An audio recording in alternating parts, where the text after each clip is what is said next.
Wawasan Nusantara bisa kita bedakan dalam dua pengertian, yakni pengertian etimologis dan pengertian terminologi. Secara etimologi, kata wawasan Nusantara berasal dari dua kata, wawasan dan Nusantara. Wawasan dari kata wawas, bahasa Jawa, yang artinya pandangan. Sementara kata Nusantara merupakan gabungan kata Nusa yang artinya pulau dan antara. Kata Nusa dalam bahasa Sanskerta berarti pulau atau kepulauan. Sedangkan dalam bahasa Latin, kata Nusa berasal dari kata nesos yang dapat berarti semenanjung, bahkan suatu bangsa. Merujuk pada pernyataan tersebut, maka kata Nusa juga mempunyai kesamaan arti dengan kata nation dalam bahasa Inggris yang berarti bangsa. Dari sini bisa ditafsirkan bahwa kata Nusa dapat memiliki dua arti, yaitu kepulauan dan bangsa. Kata kedua, yaitu antara, memiliki padanan dalam bahasa Latin in dan terra, yang berarti antara atau dalam suatu kelompok. Antara juga mempunyai makna yang sama dengan kata inter dalam bahasa Inggris, yang berarti antar atau antara dan relasi.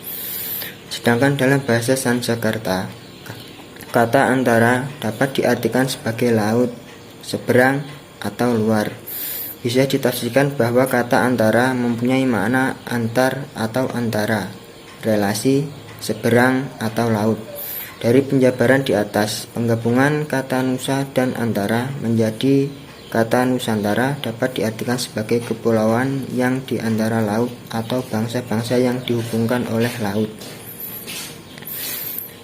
Ada pendapat lain yang menyatakan Nusa berarti pulau dan antara berarti diapit atau berada di tengah-tengah. Nusantara berarti gugusan pulau yang diapit atau berada di tengah-tengah antara dua benua dan dua samudra.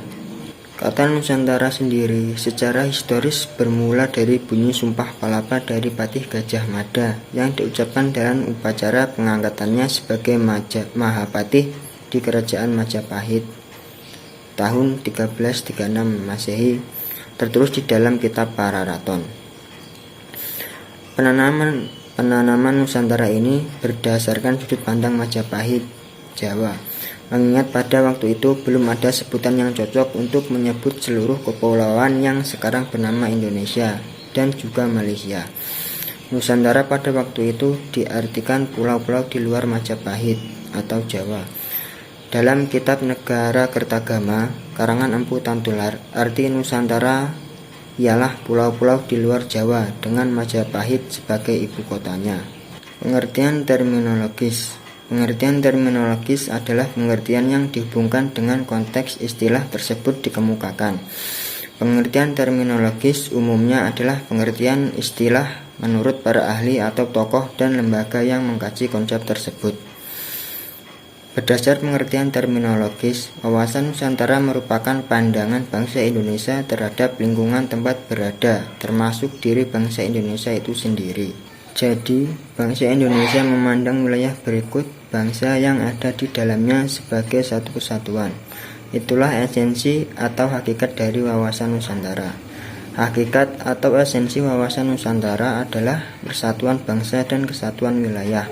Wawasan Nusantara adalah cara pandang dan sikap bangsa Indonesia mengenai diri dan lingkungannya, dengan mengutamakan persatuan dan kesatuan bangsa serta kesatuan wilayah dalam penyelenggaraan kehidupan bermasyarakat, berbangsa, dan bernegara.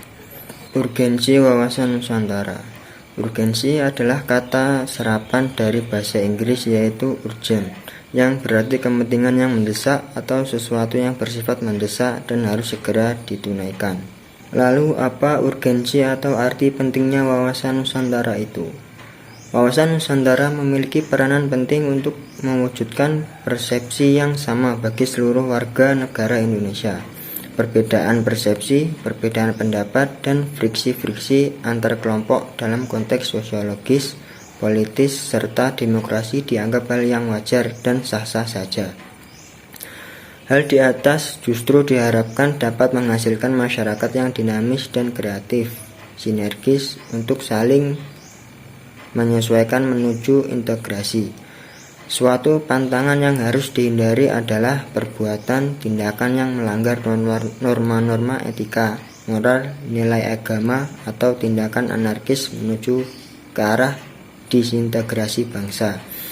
Namun demikian, wawasan normatif, wawasan yang disepakati bersama perlu dimengerti, dipahami, disosialisasikan bahwa Nusantara sebagai kesatuan kewilayahan, kesatuan Ipolexosbud Hankam tidak dapat ditawar lagi, tidak dapat diganggu-gugat sebagai harga mati yang normatif.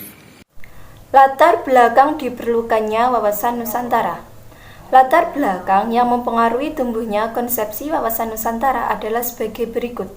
Yang pertama, aspek historis. Dari segi sejarah, bahwa bangsa Indonesia menginginkan menjadi bangsa yang bersatu dengan wilayah yang utuh adalah karena dua hal, yaitu A. Indonesia pernah mengalami kehidupan sebagai bangsa yang terjajah dan terpecah.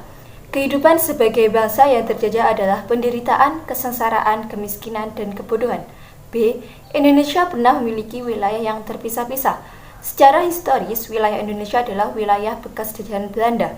Yang kedua, aspek geografis dan sosial budaya. Dari segi geografis dan sosial budaya, Indonesia merupakan negara bangsa dengan wilayah dan posisi yang unik serta bangsa yang heterogen. Keunikan wilayah dan heterogenitas menjadikan bangsa Indonesia perlu memikul visi menjadi bangsa yang satu dan utuh. Yang ketiga, aspek geopolitik dan kepentingan nasional. Prinsip geopolitik bahwa bangsa Indonesia memandang wilayahnya sebagai ruang hidupnya. Namun, bangsa Indonesia tidak ada semangat untuk memperluas wilayah sebagai ruang hidup. Salah satu kepentingan nasional Indonesia adalah bagaimana menjadikan bangsa dan wilayah negara Indonesia senantiasa satu dan utuh. Kepentingan nasional itu merupakan turunan, lanjutan dari cita-cita nasional, tujuan nasional maupun visi nasional. Assalamualaikum warahmatullahi wabarakatuh. Perkenalkan, nama saya Denisa Indah Wulandari, nomor absen 28 dengan NIM 12620521298. Kali ini saya akan menjelaskan tentang menggali sumber historis, sosiologis, politik tentang wawasan Nusantara. Yang pertama yaitu latar belakang historis wawasan Nusantara.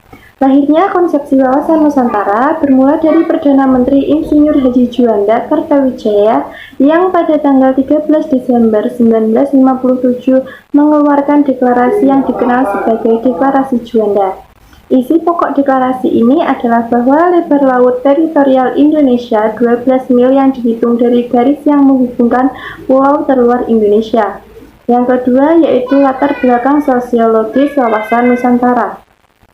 Lahirnya konsep wawasan Nusantara juga dilatar belakangi oleh kondisi sosiologis masyarakat Indonesia. Berdasar pada kondisi sosial budaya masyarakat Indonesia, wawasan Nusantara yang pada awalnya berpandangan akan kesatuan atau keutuhan wilayah diperluas lagi sebagai pandangan akan persatuan bangsa. Bangsa Indonesia tidak ingin lagi terpecah-pecah dalam banyak bangsa. Yang ketiga yaitu latar belakang politis wawasan Nusantara. Secara politis, ada kepentingan nasional bagaimana agar wilayah yang utuh dan bangsa yang bersatu ini dapat dikembangkan, dilestarikan, dan dipertahankan secara terus-menerus. Kepentingan nasional itu merupakan turunan lanjut dari cita-cita nasional, tujuan nasional, maupun visi nasional. Terima kasih. Wassalamualaikum warahmatullahi wabarakatuh. Yang selanjutnya yaitu membangun argumen tentang dinamika dan tantangan wawasan Nusantara. Dengan adanya konsepsi wawasan Nusantara, wilayah Indonesia menjadi sangat luas dengan beragam isi flora, fauna, serta penduduk yang mendiami wilayah itu.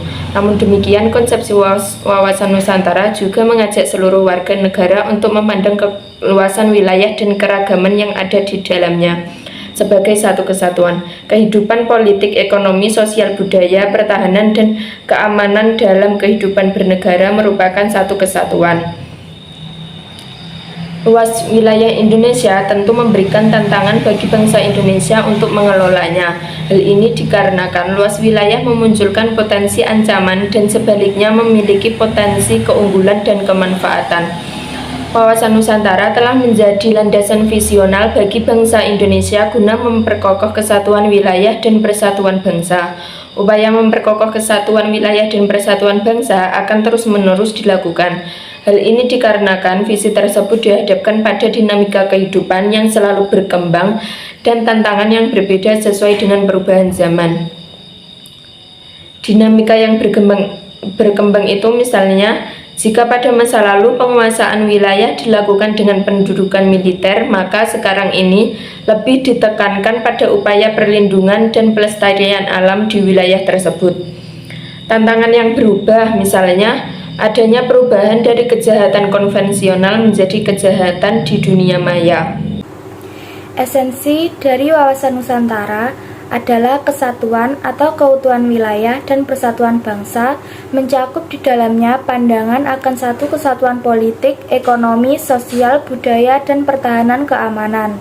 Wawasan Nusantara dapat diartikan sebagai cara manusia Indonesia untuk melihat, memandang, dan memahami dirinya sendiri, baik sebagai pribadi maupun bagian dari bangsa Indonesia, serta aspek-aspek lain dalam kehidupan berbangsa, bernegara untuk mencapai tujuan nasional.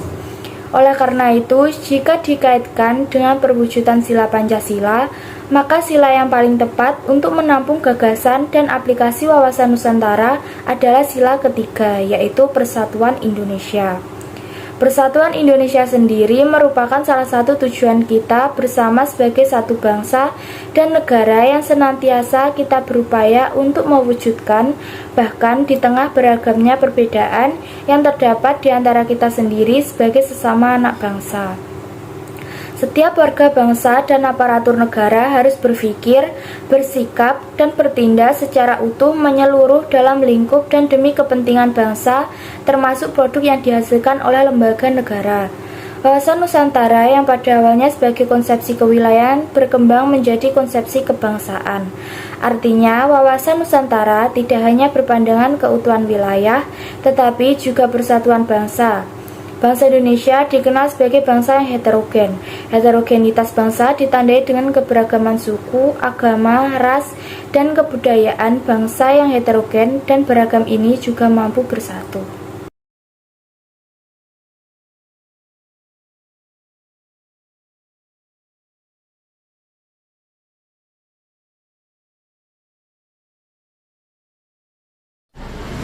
Urgensi wawasan Nusantara.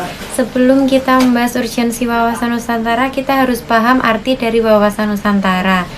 Wawasan Nusantara adalah cara pandang dan sikap bangsa mengenai diri dan lingkungan yang beragam dan bernilai strategis dengan mengutamakan persatuan dan kesatuan bangsa serta wilayah dalam menyelenggarakan kehidupan bermasyarakat, berbangsa, dan bernegara dengan tujuan mencapai tujuan nasional.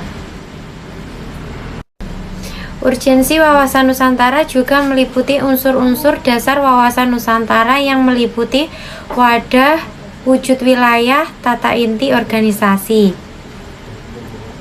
Wadah dari wawasan Nusantara adalah wilayah Negara Kesatuan Republik Indonesia berupa Nusantara dan organisasi negara Republik Indonesia sebagai kesatuan yang utuh. Tata inti organisasi yaitu tindakan bangsa Indonesia untuk melaksanakan falsafah Pancasila dan Undang-Undang Dasar 1945 yang apabila dilaksanakan dapat menghasilkan wawasan Nusantara. Dan ada juga hakikat wawasan Nusantara. Hakikat wawasan Nusantara adalah keutuhan Nusantara dalam pengertian cara pandang yang selalu utuh menyeluruh dalam lingkup Nusantara demi kepentingan nasional. Hal tersebut berarti bahwa setiap warga bangsa dan aparatur negara harus berpikir, bersikap, dan bertindak secara utuh menyeluruh demi kepentingan bangsa dan negara Indonesia. Dan yang terakhir ada implementasi dan tantangan urgensi wawasan Nusantara yang meliputi krisis multidimensional Indonesia, permasalahan pusat dan daerah, dan pemberdayaan masyarakat. Krisis multidimensional adalah situasi di mana suatu bangsa atau negara dilanda oleh pertentangan dan menghadapi berbagai keruwetan di segala bidang maupun politik, ekonomi, sosial, dan moral yang secara serentak terjadi. Krisis ini bisa juga memporak-porandakan berbagai sendi-sendi penting kehidupan bangsa negara Indonesia. Pemberdayaan masyarakat dalam arti memberikan peranan dalam bentuk aktivitas dan partisipasi masyarakat untuk mencapai tujuan nasional.